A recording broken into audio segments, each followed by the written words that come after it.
Hello friends, எல்லோரும் என்ன செய்கிறீங்க? சாப்பிட்டாச்சா? எங்கட காலமை சாப்பாடெல்லாம் தயாராகிடுச்சு. தட்டால் புட்டாலாம் தயாராகிட்டு பெருசாக எல்லாம் ஒன்றும் இல்லை. என்ன வளமையாக அவிக்கிற இட்லி தான் நான் வச்சுருக்கேன். ரெண்டைக்கு சூப்பரான பூ போல் மல்லிப்பூ போல் இட்லி பார்த்தீங்களா?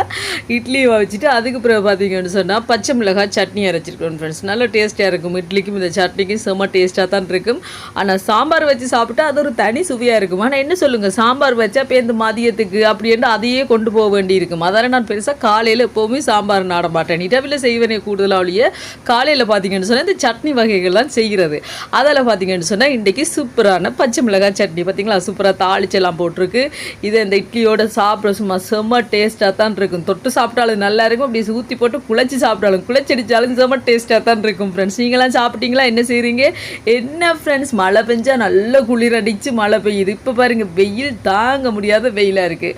ஓகே ஃப்ரெண்ட்ஸ், எல்லோரும் சாப்பிடுங்க. வீடியோ பிடிச்சிருந்தா மறக்காம சேனலை சப்ஸ்கிரைப் பண்ணுங்கள்.